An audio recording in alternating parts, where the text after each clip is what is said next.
Mayim Bialik might best be known for her lead role in the 1990s NBC sitcom Blossom, or for her portrayal of the young Bette Midler in Beaches.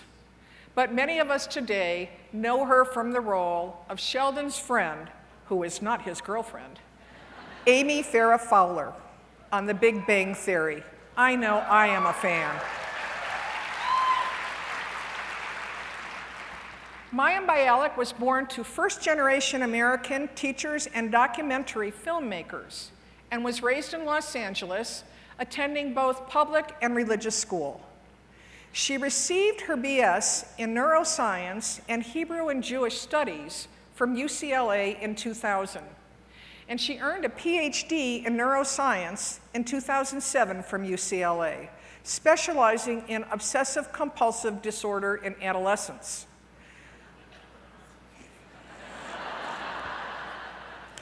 Mayim has also been a visible, vocal, and persuasive advocate for technology in the classroom and for STEM education. And she attended and presented at last year's NCTM Institute in Los Angeles. After Mayim's speech, she'll answer some questions from the audience, which you can submit in 3 ways as displayed on the screen now. There we go. You can text NCTM 13 and your message to 22333. You can tweet at poll NCTM 13 and your message, or submit responses at pollev.com/NCTM. Please join me in welcoming Mayim Bialik.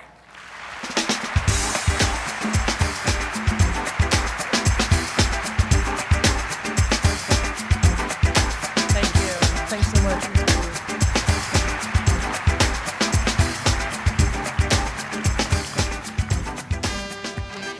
Wow, that's a lot of math people. Hello, thank you so much for that introduction. I'm trusting everyone can hear me in the back. Yes? Thumbs up maybe from the top? There we go, okay, fine. Thank you. I'm really, really glad to be here. I'm glad to be here with all of you awesome math people. And yay, math people. What I'm gonna do is talk a little bit about my sort of story, how I went from actress to neuroscientist, back to actress, and now obviously STEM education advocate. I'm also gonna talk specifically to the role of teachers and the importance of teachers. And finally, a little bit about, I guess, sort of the big picture and future of STEM. And as Linda mentioned, we will then have open Q&A. Now, you'll forgive me, I don't mean to sound like a teacher, but I don't want you to spend the whole time thinking of a question and texting a question. Maybe listen a little bit to what I talk about. I might answer some of the things that you want to have answered, and there will be plenty of time for you to decide what you'd like to ask. So I'd like your, I guess, full, basically undivided attention.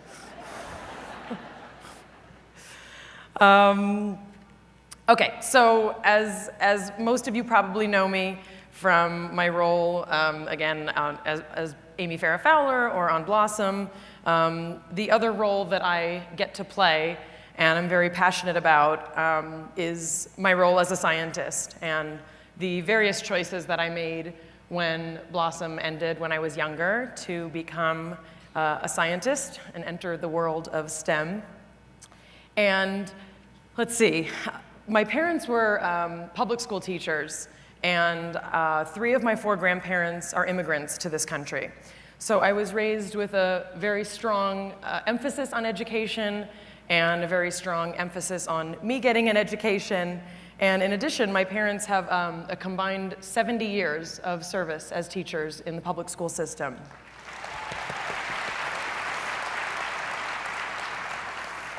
My father originally wanted to major in math, actually. His father, my grandfather, was an accountant, which obviously is a very important field for which math is a very important basis. And my father quickly decided math was too hard for him, and he became a wonderful English and drama teacher. But I'm a very proud product of the public school system. I was raised, yay! I was raised in the late 1970s and 80s, and I'm actually a proud product of the busing system for magnet schools in the public schools. So very happy to speak to a variety of different types of students and teachers, but also specifically have an interest and an emphasis in the importance of teachers in public schools, and as I said, I'm a proud product of that system. I eventually made a decision to not pursue a life as a research professor after I got my PhD. The decision was not because I wanted to play a neurobiologist on television and wanted to make that happen. I wish that my industry was that easy. But the decision was made, honestly, because I had 2 young boys by the time I got my PhD. And I guess the role of Amy Farrah Fowler, and this may come up in our Q&A, it did not come to me because I was a neuroscientist. I auditioned for the part with many other talented actresses, none of whom had PhDs in anything, as far as I know.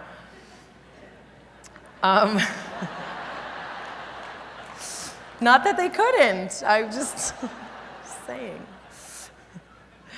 But what I've discovered in raising my boys, who are now 4 and 7, and in having this incredible opportunity not only to be an employed actor, which is unusual in and of itself, but to be able to play a scientist and to be able to work on a television show that tries our best to be scientifically accurate, to be at least relevant to sort of the milieu that many of us operate in, have operated in, or know and love someone who operates in those circles.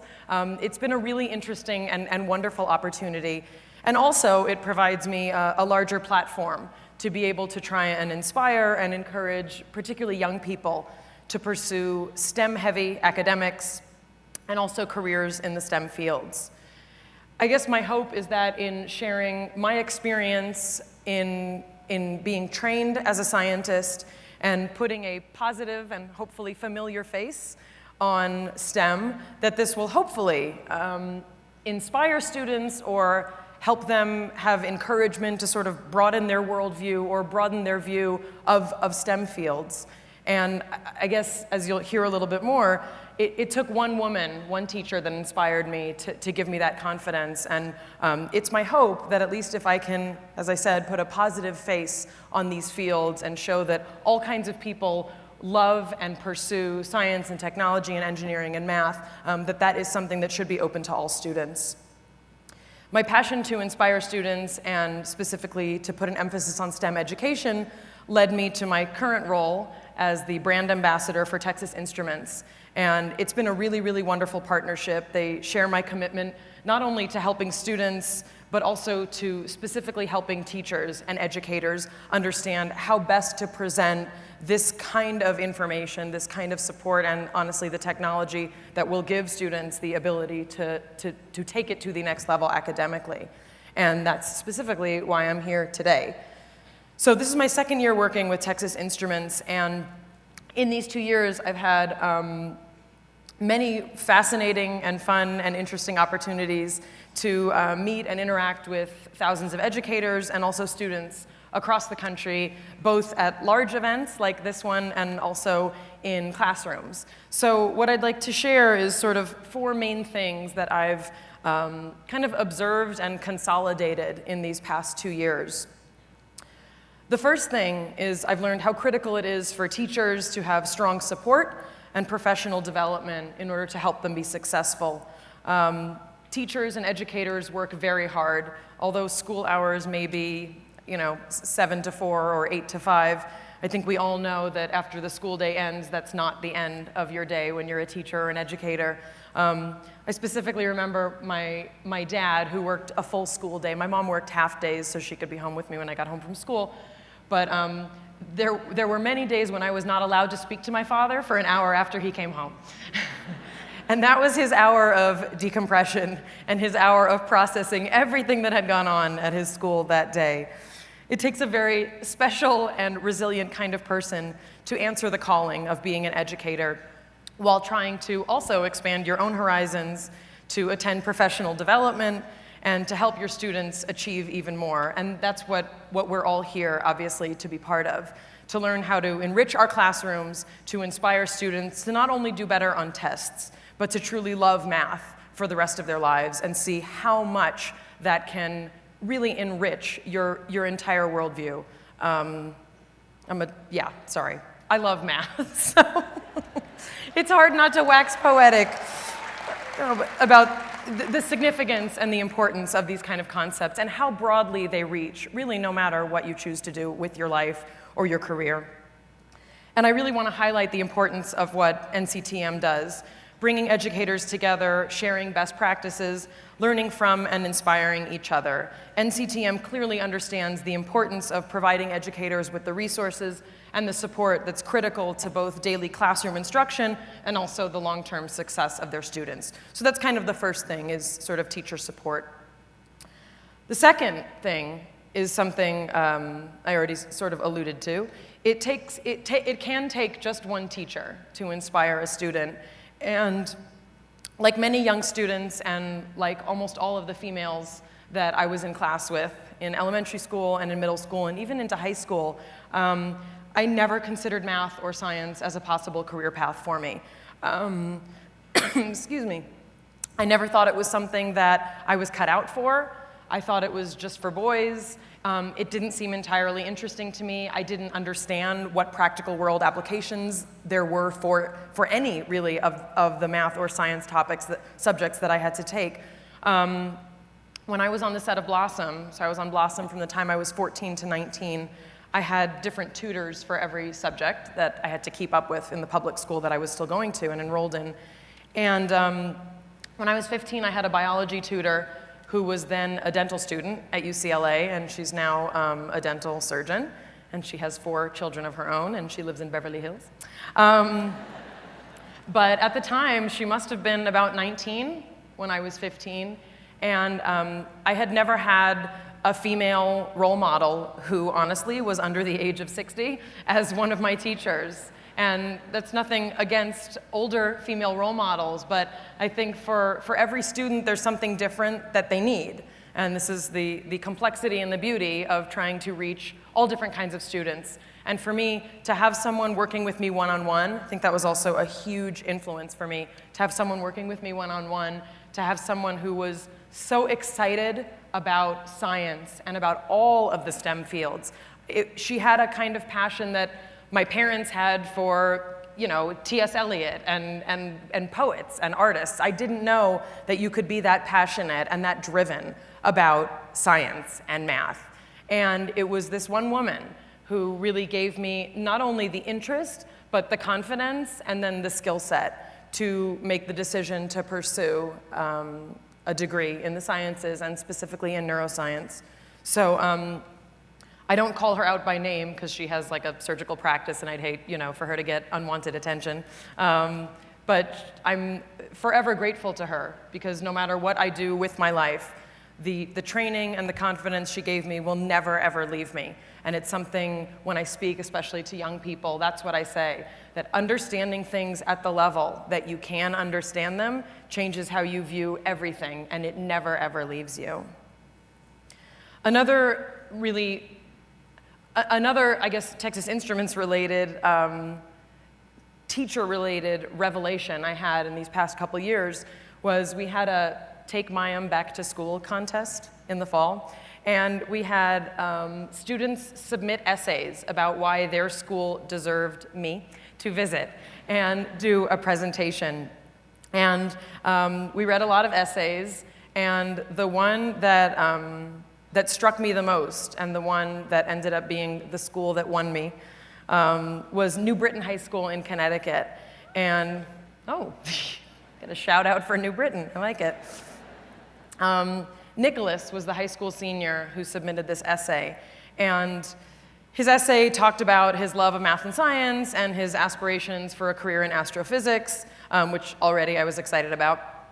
But he specifically pointed out that his teacher, his AP Calculus teacher, Mr. Pigeon, was an incredibly dedicated man who stayed after, who came in when he didn't have to, and was always there to provide more help, more support, and more passion for his students. And now that you've heard a little bit about my background, I'm sure you can imagine that really, it jumped out at me. That not only did this student want this for his school, and obviously it's super fun to have Amy Farrah Fowler at your school, like talking about things, but the fact that he wanted to do it for future students, because he's graduating, he won't even directly benefit from the Texas Instruments technology that his school now has, but he wanted to do this for Mr. Pigeon. And it was such a beautiful example of how one man touched one student, not only to win me to come to the school, but to want to give that experience to other students. It was one of the most poignant experiences I've had in the past couple years working with Texas Instruments. The happy update is that Nicholas is starting at the University of Connecticut in the fall, and it's largely, he credits largely his success to having this one teacher who inspired him and who went that extra mile and took that time with him to make him want for future students to have what he had. The third sort of observation / consolidation that I've had is I've been able to see in these past few years firsthand the positive impact that education technology can have not only on students but also on teachers. I've been to many industry events and also, as I mentioned, at schools. I've been able to teach classes with some incredible teachers, and I've seen students become more engaged with math and science right before my eyes, and how concepts can be grasped better, and confidence can be built when students have the correct and the proper and the exciting technology that teachers also are supported to be able to help them use. And when I visited New Britain High School, for example, the students were incredibly engaged, not just because Amy Farrah Fowler was in the room, although that didn't hurt, it definitely kept their interest.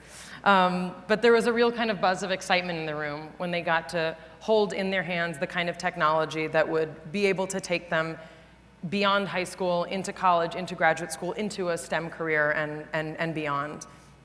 As I mentioned, my sons are 4.5 and 7.5. And I've already introduced them to the education technology that I get to speak about, and that's the lapel pin that I wear. It's obviously never too young to start igniting that passion and that interest in numbers, in the logic of numbers, the language of how the world works with numbers. My older son is named for my grandfather, who was the accountant who passed away when I was a young girl. And my older son, I guess carrying his name, carries a tremendous love for numbers. And it took him 1.5 years, but he saved $100. And he wanted to buy a Lego set with it. But the 1.5 years that we had and the conversations that we had and the pictures I have of him sitting over his handheld, calculating how much he had, how much was left. It's been such an interesting set of conversations. And honestly, I wish I had had the technology that we now have when I was that age. I think that for people like me who thought that science and math was not for me, if I could have had that confidence earlier on, it would have saved me, honestly, so much struggle, so much insecurity. And it's wonderful to be able to be part of this next generation where this kind of technology is available. The fourth observation is something I think that you will agree with. The access to technology that can improve math and science learning should be accessible to all students, regardless of economic situation or background. All students should be afforded equal access to a wonderful education. As I mentioned, thank you. As I mentioned, I'm a product of Los Angeles public schools and of the busing system of the 1970s and 80s.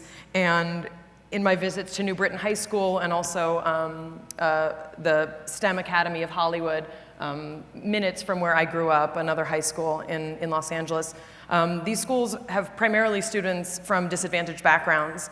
And to be able to be part of, hopefully, putting a voice to what needs to happen, honestly, in our educational system.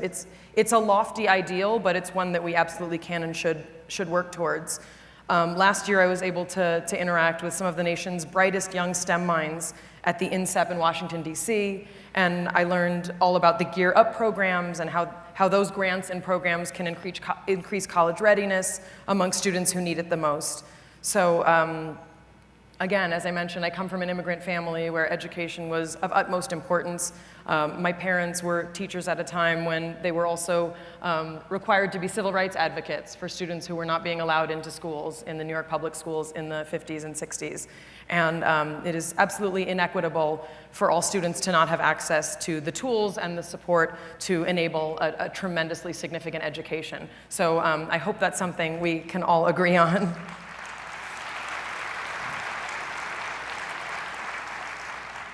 And finally, in terms of the future of STEM, it's more important than ever for all students to have a strong STEM education. Careers in math and science are not only the fastest growing opportunities, but they're critical to the health and the global economy of our world. The STEM workforce is so vital for the future of so many industries: technology, healthcare, national security, education, and these are dependent on having a strong STEM workforce with creative and innovative ideas. But still, as I'm sure you know, so many young people are reluctant to enter the fields that require strong math and science backgrounds. There was a recent article in US News and World Report, and it named the challenges that young adults say prevent them from pursuing a STEM education. Among the responses, 34% said they don't know much about the fields. 1/3 said that they were just too hard, too challenging. 28% said that they were not well prepared at their school to seek further education in these areas. I think we can all agree that these statistics are unacceptable. I admire and respect you all for being here and for what you do in your classrooms and in your schools to change these perceptions so that we can turn these statistics around. You always know you've done, hopefully, a good job when Texas Instruments starts quoting me in the speeches that I give. In one of my very early talks that I gave, I said it can take just one teacher to inspire a child and turn their life around. And it's why I love being here. It's why I keep coming back, and I'm happy to dedicate my time to speaking to students and teachers, and I'm very, very grateful to be here. So thank you for having me at NCTM. Thank you for everything that you're doing to engage and involve students in a bright STEM future. So thank you.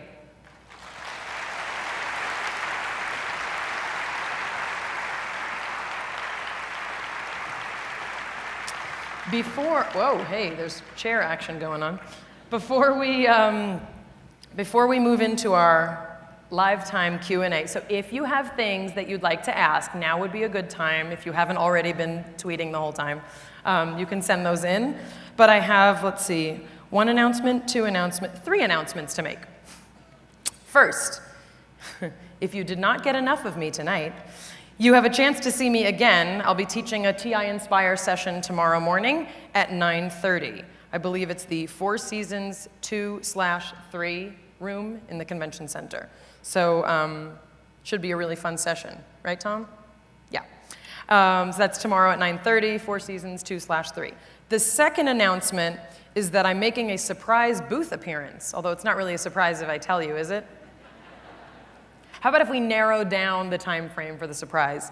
I will be making a surprise booth appearance sometime tomorrow morning, not at 9:30, because I'll be teaching at that time, but there will be a booth appearance at booth 217 at some point tomorrow morning. The third announcement is kind of fun. We are going to have 10 people get to come to a fancy reception and meet me and hang out with me tonight. I'll be wearing the same outfit, so if you're interested in an outfit change, that won't be happening. But what we're gonna do is we have 5 Texas Instruments team members who are wearing t-shirts that look like this, which are also cute. It says, "I make math more blank with TI technology." So there are 5 TI team members. I'm gonna call their names. It's also a great time for me to be able to acknowledge how awesome the TI team is. So Kat Page, where are you? Hi, Kat. Kat, are there people sitting next to you on both sides? I'm gonna see them at the reception tonight. Yay. If they want to. We don't want to force anyone. Where's Eric? Eric Archer? Hi, Eric. Eric, do you have people sitting on either side of you? If they'd like to, I would like to see them tonight. Okay. Yay. Dale Philbrick, where's Dale? Hi, Dale. Do you have people sitting on both sides of you? Do they look vaguely interested in meeting me later? Okay, think so. Good, we'll take that. Anthony Berkmeyer, where's Anthony? Over there. Are there people interested, possibly? Yes. You think so? Okay, good. And last, we have Kelly Kutach. Where's Kelly? Hi, Kelly. Yay. Yay. Okay, invitations have been handed out. Great. Thank you. I will see you 10 tonight. I'm going to invite Linda back up here, and we're going to start the fun Q&A. I think there may be Big Bang questions. That's also fine. There may be science questions. I can handle whatever you want. Okay, Linda. Thank you so much, Mayim, for being with us this evening and for a stimulating start to our conference. So Mayim has planned plenty of time to answer questions, and once again, we'll be selecting the questions that you submit in one of the 3 ways displayed on the screen. So let's go over to the Oprah section, and Oprah section. I get to be Oprah. And we have water here, too. Okay. So as we get the technology going, I have to ask the first question. Okay. What is Sheldon really like? Let's see. This is a very popular question. This is a question I often get asked first when I do Q&As. Jim Parsons is, he's very smart.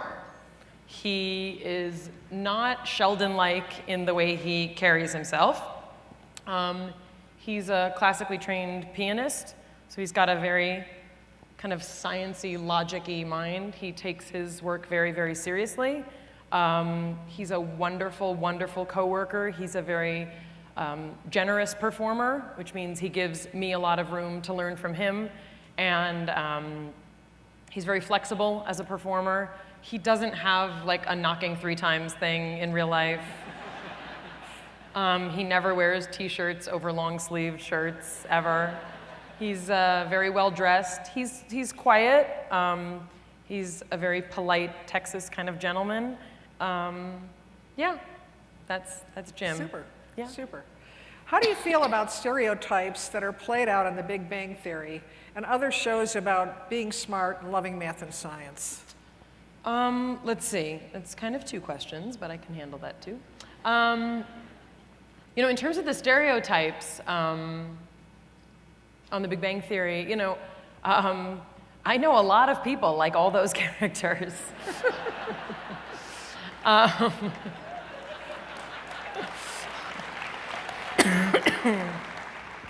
You know, I speak for, you know, sometimes for kind of STEM, you know, women's kind of things, and I'm often specifically asked about the, you know, the Amy character, because, you know, the Bernadette character kind of, she gets to wear more makeup than I do, and she's kind of more like the feminine, you know, little headbands in her hair kind of, you know, female scientist. And Amy is much more, you know, I like to say I take less time than all of the guys to have my makeup done at work. But I know women like Amy Farrah Fowler, and I've learned a tremendous amount from professors I had and teachers I've had who were very unadorned, science-y people who may not have the best social skills, but have a tremendous amount to offer. And I think, you know, one of my favorite things about these characters is we have a group of characters with no diagnoses, no medications, no discussions of them needing to be changed. I mean, there's quirks, and especially with the Sheldon character, everybody kind of jokes around about all the things that he does that annoy people. But I think it's really sweet and special that among all of these stereotypes, we have a relationship that works really well between Amy and Sheldon, with 2 people who are arguably very complicated and not very skilled at a lot of kind of the subtleties of social interaction. And I think it's really sweet that to me, what stands out about these stereotypes is that these are just people. These are not labels. These are not a list of diagnoses. These are people with quirks who have friends and a social life and active careers and fulfilling lives. And to me, that's a great stereotype to put out there, I think. So I should share with you, my neighbor's husband was the former head of an engineering department at a very prestigious university in Ohio, and she said, he's just like them. He's just like them. So I personally think it's done an awful lot for the math and science areas, and I want to thank you. People actually turn into that, and I think they make it look like fun. How does your degree in neuroscience impact your role on the Big Bang Theory? Well, as I mentioned, I was not hired because I'm a neuroscientist. At my audition, I have like when you audition for things, you have like a resume. You know, it's like a CV, except there's nothing academic on it. And it lists, you know, all the roles you've had. And there's a miscellaneous section where usually, like on resumes, it says like, I speak Spanish, which I do. So mine says like, speaks Spanish, speaks Hebrew. When you're younger, it says like, can roller skate. You know, things that you think people would like to know when you audition. And mine says, speak Spanish, Hebrew, PhD neuroscience, UCLA 2007. And Bill Prady, who created The Big Bang Theory and is one of our executive producers, who was a computer programmer for years and is a bona fide certified nerd, he looked at my resume and he said, is this for real? And I said, yeah, I just didn't know where else to put it, you know. Miscellany. And when I was cast in The Big Bang Theory, Amy had no profession. I appeared in the season finale of season 3. And when they brought me back in season 4, Bill Prady said he figured we'll make her a neuroscience person because then Mayim can fix things if they're wrong. So we have a physics consultant on our show. His name's Dr. David Salzberg from UCLA. And he and I will sometimes convene about what should be, you know, what will read the best for cameras. We try and do things accurately, even in the neurobiology lab. But I've often noted that the variety of things that Amy talks about, that she does research on, like she has to have at least 7 collaborations going. Such a like wide variety. But yeah, I get to fix things when they're wrong-ish. Many of our writers have a science background or have a really good, strong basic science knowledge. So sometimes they'll come to me and say, like, we need Sheldon to be doing something in Amy's lab that he can't get right, which was, I think, turned out to be a really funny episode. So I was able to point out, you know, the #1 thing that people don't realize you have to do is clean your glassware really well. So we had Sheldon, you know, with soap bubbles on everything. So I get to help out with little things like that. But for the most part, I credit our incredible writers who seem a lot more like a room of academics than they do comedy writers, which is kind of fun. So you alluded to this a little bit in your comments to us, but how do we help to inspire women in mathematics or in the STEM areas? You know, I don't know that I have the answer. I know some things that I try and do in my work with Texas Instruments specifically is it's helpful to put a female face on these fields, on these issues, to have a public presence about STEM, specifically from a female, and that's honestly one of the things that I do. I do a lot of interviews, and I do a lot of interviews with people that might be interested in me because I'm on The Big Bang Theory, but it's important and significant to make it really clear that as fun as it is to be on the red carpet and do all those things and be nominated for an Emmy, there's also more to life than that whole world. And I guess I hope that one of the things that I try and do is put that positive female face on STEM fields and talk about really the creative and rich life that is available to those of us who choose to be educated in STEM fields. You know, in terms of sort of the larger issue of education, I leave that to people who know more about the larger structure of the education system. But I hope to be, you know, doing my part not only by working with Texas Instruments and doing things like this, but also trying to portray a positive role model of sorts on television, which is what, you know, what our young people are watching. And I personally thank you for that. I think it does have a real influence on kids and particularly on girls. Thank you. This is an interesting question. What's the best piece of advice you've ever been given or heard? Gosh, there's a lot. People give me advice all the time. Wear your hair like that more often. That's not the best, though. You know, I think one of the sort of, platitudes that we're told is, pursue your dream and stay the course. And that's been really important for me, but I think also being realistic about your goals is something that is advice that I needed to hear with that. I grew up with parents who really wanted me to do and be whatever I wanted to be and do. And originally I wanted to go to medical school. When I started in college, that I was a pre-med major. I majored in neuroscience. And honestly, I did not have the grades. I did not survive organic chemistry with the grades to go to medical school. And I think if I hadn't heard the advice to be realistic and readjust as necessary, I might have honestly thrown out the whole idea of finding an alternate life as a scientist. So much as I do emphasize never giving up, and if things are hard, you can get help, and there are resources, and I'll admit to all of you, I had to take remedial calculus as a freshman at UCLA, because I was a little behind in the calculus department. But much as I believe in all of those things and being able to get that support, I think it's also really important to know that you can't be in two places at once. I think for women especially, it's been in the media a lot, and it's something I've had to think about since my first son was born. You cannot physically be two things at once. So I think adjusting that sort of goal for perfection has been very good advice, and advice that I've used a lot. Do you worry that the increased use of technologies in schools is devaluing the true understanding of math? I was up all night thinking about this last night.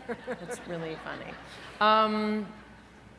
I don't disregard this concern. I don't disregard this worry. What I can say is that the basics of math, the level of true understanding of math, has to and will continue to be taught in, I think, the classic and traditional ways. And that's what I've seen. It's what I've seen with my, my 4 and my 7.5-year-old. Much as it's important to place an emphasis on technology, and also the technology that is important and allowed on your SAT exams, for example, the love for a life in STEM, I think, comes from, as early as possible, being exposed to the kind of visual representation and the kind of hands-on representation that a future life in STEM will require. But I also think that the simple and elegant beauty of the language of numbers always will remain kind of under that umbrella, as it has been and as it should be. Sounds a little like Standard for Mathematical Practice 5. Use appropriate tools strategically. If you weren't on The Big Bang Theory, what would you be doing for a job? Wow. It's not a hard question to answer, but it's a complicated one to answer. I wanted to be a research professor. So once I did not make it through organic chemistry very strong, I was on a research professor track with a very, very heavy emphasis in teaching. So I think I might have TA'd more than any other student in my graduate class because I loved teaching. And that was sort of where I sought to spend my time as a grad student besides doing my own research. But honestly, when my first son was born, I realized I wanted to be home for those years.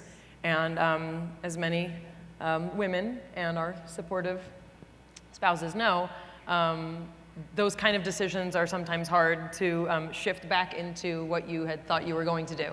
Meaning, once I wasn't doing a postdoc immediately after my PhD, and once I wasn't active in a lab and going to all the conferences, I don't want to say my PhD, well, it did lost its value in that sense, meaning I wasn't hireable the same way 10 years later that I would have been then. So, I think the next to being a teacher, I was taught that being a parent is the greatest job and the most underpaid job, as my parents reminded me teachers are as well. So you know, honestly, my schedule and my lifestyle in these early years of my boy's life has allowed me to be with them a lot in ways that I wanted to be and to do that job. And I've taught for 5 years after getting my degree. There's a large homeschool community in Los Angeles, and I've taught neuroscience in that community, chemistry to middle and high schoolers. I taught high school biology, which is a whole other topic. But I think I would teach. I would absolutely teach. I think in terms of the scheduling, even though, as I said, my dad was kind of off limits for that hour after coming home too, and from dinner on, we sort of had my dad back to us. I think I would absolutely be teaching. Well, we all agree with you. Okay, here's a fun one. What is one of your most embarrassing moments working on The Big Bang Theory? Let's see. Well, we actually filmed our season finale last night. And there's a lot of, you know, like funny and silly things that happen. And it being the last week of work, it's kind of like the week before summer break. Like we were all 7 of us out of our minds. We couldn't focus, like all poking each other, practical jokes, you know. Very hard for our director, who's like our teacher, to kind of keep control of the classroom. But actually, I guess it was a couple months ago, I was on the tail end of a cold, and I have an interesting job where we don't get sick days. I guess you can imagine. We don't get sick days. And I was starting to lose my voice, and I was really trying to preserve it the day before we had a tape day. And I knew I just had to last. It takes about 5 hours to film. We film in front of a live audience. And I really, I had barely talked the day before. I had tea and all the, you know, hippy-dippy oils, and I'm inhaling things, and I'm taking, you know, I'm sucking on lozenges, and I'm thinking, doing real good. I sound real good. I sound strong. I can do this taping. And it was harder and harder to speak. If you have a raspy voice like I do, you can feel when your voice is on its last, you know, vocal cord threads. But we get through the taping, and I'm feeling pretty good. And Kaylee Cuoco, who plays Penny, she also had been kind of having a cold, and her voice was scratchy. But I'm feeling like, if she can do it, I can do it. We sound good. Everything's great. So I get a call the next day from Chuck Lorre. We would like to redub that entire episode in a sound studio. I said, why? I sounded great. He said, no, you sounded like a man. So it was something that obviously, I felt very, you know, I don't know if it's classically embarrassing, but, you know, the whole cast was kind of giving me a hard time, you sounded like a man. And of course, you know, I said, Kaylee Cuoco obviously has a much more experienced voice. She's been acting much longer than me.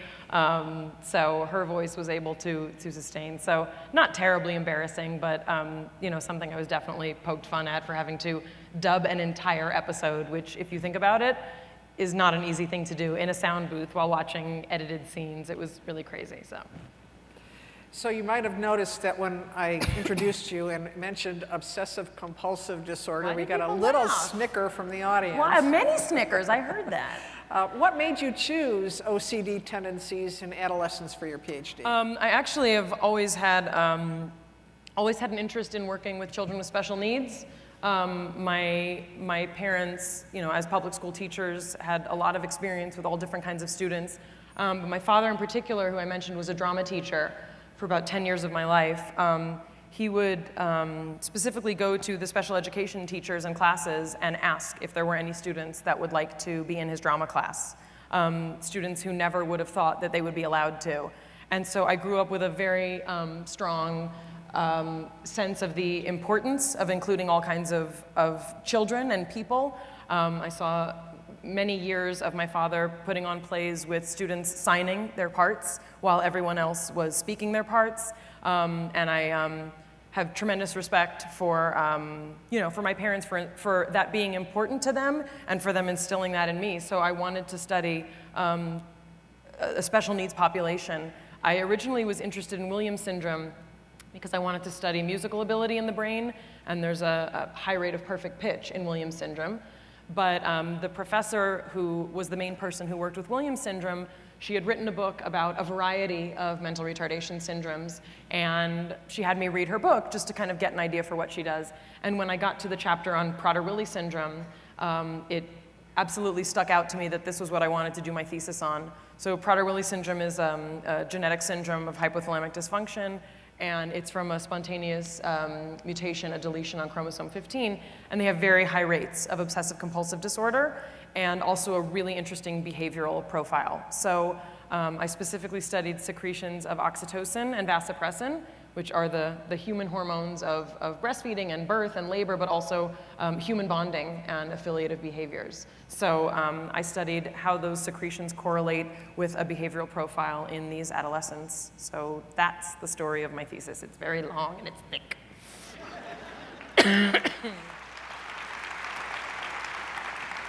No one's laughing now. No one's laughing now. Laughing. I think it's because we sometimes feel like we're working with OCD much of the day and may have to read your thesis. So the next one, Star Wars or Star Trek? Personally, Star Wars. Oh, is that the right answer? Star Wars, yes. Oh, angry Trekkies.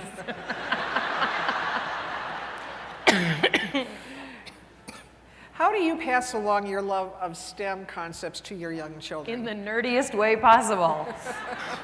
You know, as I mentioned, I've already started, I guess, some of the introduction of the concepts and the love of the logic of math in particular. And, you know, I don't think I can overemphasize how my worldview it's different than I ever could have imagined it could be with the training and the education I've had. To me, everything is an opportunity to point out the beauty of the universe, the logic of the universe, the chaos of the universe. You know, I'm that nerdy parent that when, you know, my kid asks, like, where does the sun go at night? It doesn't go night-night, you know? There's a whole story I got. It's like, you're gonna have to sit down for this one, kid. But no, I think, you know, I think that there's age-appropriate ways that I've learned and wanted to explain everything to my kids and to the children that I've been able to teach. There's beauty in every blade of grass, and there's a reason it's green. There's a reason my older son's actually colorblind. There's a reason it doesn't look green to him. All of these things can and should be explained on the deepest and most age-appropriate, beautiful level. Whenever we go anywhere, if we go on a train, I emphasize to my boys the significance and the importance of the system of engineering and how everyone has to work together to build things and all the parts, and how if one thing doesn't work, like these are all the ways that we get to approach the world. And I think being able to be a parent with that knowledge, I know it's not a life for everyone, but I can't imagine not understanding things and wanting to understand things and wanting to teach those things at that level. Wouldn't it be wonderful if all of our students came to school with those kinds of opportunities and that kind of not only a love of learning, but experiences? Because so many of our students don't have that when they first enter school. And it would make such a difference. So now I'm going to ask you for the inside scoop. And a lot of you are going to boo me, but when the NCAA playoffs were on, I was really mad because Big Bang Theory wasn't on Thursday nights, and that blasted basketball game was on. Sorry, guys. Yeah, but don't you love the big chart and you get to see who goes where, you do the math? There's numbers, like Final Four. Yeah, okay, all right. Sweet 16, all right. They love numbers, the NCAA. I was still disappointed because Big Bang Theory wasn't on. I am a fan. So can you clue us in on what happened in the season finale last night? How many people are recording this is really the question. Let's see, well actually the last 2 episodes are very big. So I will say that the actual season finale, which we filmed last night, is not very Sheldon and Amy heavy. It's very Leonard and Penny heavy, and it's very Raj heavy. But last week's episode, which would be the penultimate episode, is very big for Amy and Sheldon. Very sweet, and I guess I sort of consider that Jim and my season finale was the penultimate episode. It's some of the larger questions of the relationship between Sheldon and Amy are explicitly discussed. And one of the neat things about playing a character and being in a relationship where there's not a lot of social filter is that there's actually very direct and honest communication. And anyone who knows anyone like Sheldon or Amy probably knows exactly what I'm talking about. And it's one of the things that makes for really good sitcom writing, our characters in particular, because you only have 22 minutes to tell a whole story, and there's 7 of us on our show. So the Sheldon and Amy scenes really cut right to the heart of the matter, and there's some really, really sweet stuff. So I think people are going to be very happy with that. Thank you for cluing us in. I'm curious as to how many of you saw the episode where the guys went into the middle school classroom. I loved it. I loved it. I couldn't miss that one. The princess episode, we call that. How can we get the message out that you can take remedial calc in college and still be successful in the STEM fields? I also took remedial chem. I was a mess. I was a hot mess. I don't know. I mean, I feel so, I don't feel squeamish about saying that I needed to take those classes. Obviously I had been on a television show for the past 5 years. I was 2 years out of high school. However, none of the other students in my calculus or chemistry class that I took as catch-up classes had been on TV shows and were 2 years out of high school. They were students who had been, forgive me, left behind. Without getting too political, I went to UCLA in the late 90s. I started in 95 at UCLA. And I'm very grateful that I went to a public institution where there was a very strong emphasis placed on helping students catch up. If not for that, I absolutely would have been crying in the theater department for 4 years and wondering why everyone was being so mean to me because I was on TV. But it was, honestly, it was because of those opportunities that I was able to catch up. And yeah, it took me a little longer, but I was able to do it. And there were tremendous tutoring opportunities, financial aid. I don't even know if the question is how do we get the message out. I think the question is how do we make that more available, more financially available, so that we can go into schools and tell children this is an option for you. So you talked a little bit about this before, but someone wants to know how often do you have to or get to correct or educate the writers of the Big Bang Theory? Maybe that person wasn't listening, and if they didn't hear it the first time, I'm not going to repeat it. Uh-oh. Next question. No. You would make a good teacher, by the way. I was, yes, stern. I was a stern teacher. I did talk a little bit about it. Because we have 7 characters on our show, not every week is an Amy week. But I'd say for all of the prominent episodes you've seen with Amy in her lab, there's usually dialogue and conversation. What's fun is when I get like an email a couple weeks before, or I don't know that there's an upcoming episode, but I'll get an email saying, we're working on an episode, and I kind of feel the pressure, like if I don't think of a good idea, I may not get the script, they might write me out of it or something. So yeah. I'll leave it at that. Okay. Because I did answer it. So I'm hoping, my hope is that Big Bang Theory will be on forever. But what's next for you? Neuroscience, acting, author, TI, mom, teacher? Let's see. Well, yes. Big Bang Theory is my employment. I know it's funny to think about, but it's how I get health insurance for myself and my kids. It's how I, pay the mortgage and all that stuff. So that is my job, and I'm happy to have that job. I'm a grateful employed actor. I am actually working on a book. I have a vegan cookbook coming out in February. Yay, thank you. There's a vegan here. That's nice. I specifically wrote or selected the recipes that I feed to non-vegans, and it's a selection of recipes that non-vegan people eat and ask for seconds of at my house. So that's what I'm working on. I write for a website called Kveller.com, that's Kveller, and I write about twice a week. That's where my blog is, and I write about being an actor and being a scientist. There's actually some pretty good stuff there about my STEM world. I write about being a mom, so that's sort of where a lot of my writing goes. But you know, as for anyone with kids, like where my kids are at in their life sort of determines where I'm at in my life in terms of their needs and their interests and me being available to them. So I'd say they're my biggest priority. And yes, I'm working, but I get to be, I kind of have my parents' hours that they had as teachers. On Big Bang Theory, basically work school hours, and then we're off all summer. So it's kind of neat that I thought every parent was off all summer because my parents were off all summer because they were teachers.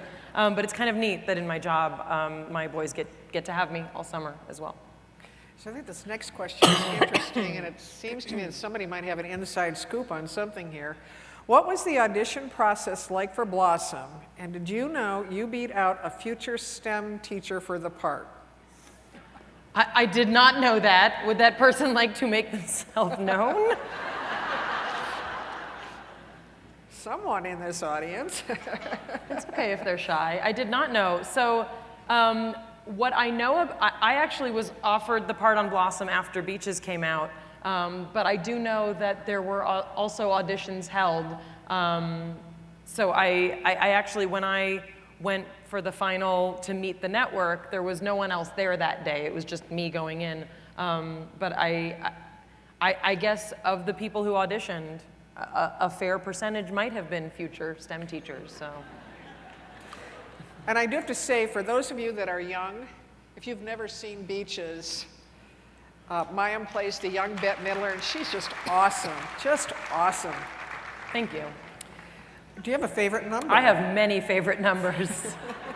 I'm a 3 person. Yay! Shout out for the 3s, which means I'm also a 9 person, because it's 3 times. I like 27 a lot, also. Interesting, I'm a person of the Jewish faith and the Jewish ethnicity, and we've got a lot of number stuff in Judaism. So everything's in denominations of 18 for any check you ever receive if you're a Jewish person. Meaning, like for your bar mitzvah or any happy, joyous event, we get checks in denominations of 18, 36, 54, 72. No one will give you a check, though, ever, for 90. It's just weird. You just go straight to like 118. It just skips. You'll never get anything else. Anyway, so yeah, I like pie. Also, I have a super pie shirt. I could go on and on, but I'll stop there. Based on your time in the classroom as a teacher and as a student, how does technology impact student understanding of math? I think I can speak to this more as a student. You know, for me, I got a TI-81 when I was, 14 years old, 15 years old. I still have my TI-81. It still works. You know, for me, when I look at the Nspire, which is the new, handheld, which is in color, and you can attach, science attachments to it. You can do titrations and measure pH, and you can download images to it. That's, to me, so much more the kind of technology that would have made sense to me, honestly, when I was in junior high, especially because I didn't think that I understood the practical applications of math and science. So, obviously, my interest is in having technology that looks like the technology you would use if you had a STEM career, and that's why I get so excited about the Nspire. But, for me, I think what technology is good for and useful for is taking real things and making them make sense, meaning taking real life experiences and making them make sense to students. As I mentioned, being able to feel like a grown-up scientist when you're in middle school, I think is something that is important. It's an important aspect of understanding and really being able to master that kind of technology. And in terms of what I've been able to learn, you can do with the Navigator system, with the TI-Nspire, things like that. I would think that's the only way that I would have chosen to understand where math fits into the entire world and universe, is with that kind of that kind of technology. Again, after there's a basis of the simple and elegant understanding of the sort of classic, math concepts. So in one of our previous president's columns, Mike Shaughnessy, I'll never forget the last sentence where he said maybe STEM should have been called METS. And I always have loved that. So math, where math really comes first, and technology enables that to happen. We could call it Yankees too. Oh, sorry. My parents are from the Bronx. I'm sorry, it's a Yankees joke. Jeez. What has been a special moment for you as you spend time with public school teachers? Wow. I mean, not to sound ridiculous, but being able to thank people for doing what I never realized I should have thanked my parents for doing all those years. It's tremendously difficult to basically be the parent to someone else's child when you're a teacher. That's how I see it. My dad taught in the Valley in Los Angeles for many years. Most of his students did not have fathers at home. And my dad was an entire classroom's dad, basically. And when we're teachers, and especially when we teach in the public school system, we're getting all of what our community is experiencing. It's not just about teaching those subjects, it's how you teach them. It's how you present yourself. My father wore a tie pretty much every day of his public school teaching career well into the 90s, He wanted to present himself as a person of authority and respect, and I don't know, I just think it's been really amazing to get to have sort of a platform to be able to meet other people who chose that vocation, and to thank them tremendously for educating what will be the next generation of teachers and of doctors and politicians and leaders and moms and dads. It's an amazing, amazing profession. So thank you. So someone out there wants to know why you became a vegan. The vegan wants to know why I became a vegan. Okay. I became a vegan for a lot of reasons. I'm a person who anthropomorphized animals from as young as I could remember. I named every spider and ant that crossed my path. So I was always a lover of animals that way, and a lot of people say, like, I show my love for animals by eating them.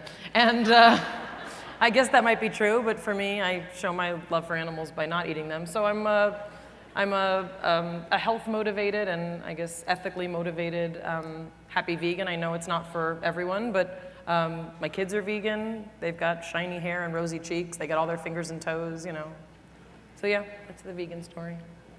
I've actually thought about it, haven't gotten quite there yet. How has your love of science helped your acting? It's a great question. I don't know if it's how my love of science has helped my acting, but being a scientist has really changed my worldview. It's changed my perspective. I will say I was trained in neuropsychology, and I get to use that a lot in my job. You'd be surprised.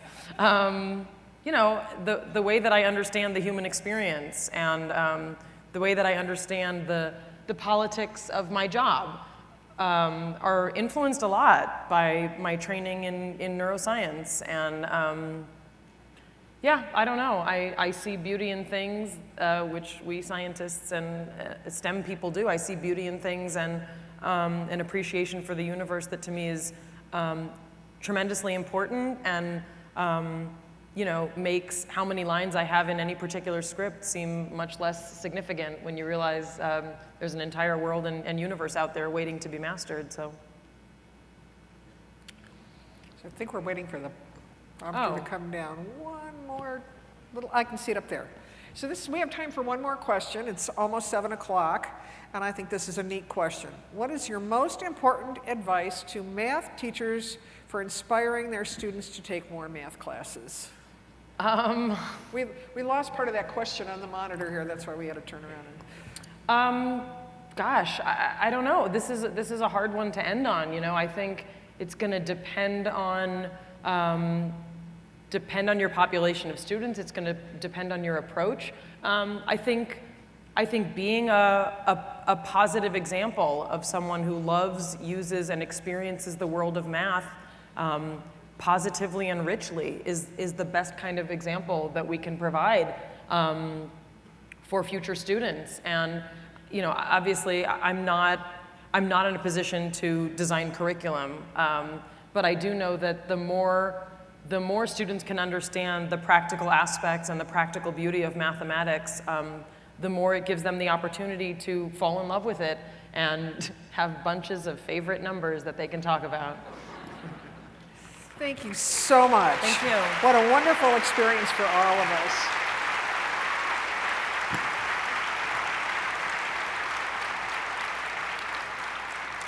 So from flash mob to star of Big Bang Theory, it's been a wonderful opening session, and we truly hope that you will enjoy the annual meeting and exposition.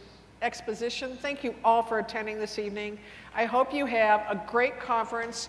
The snow is going to melt tomorrow. It's going to be 80 degrees.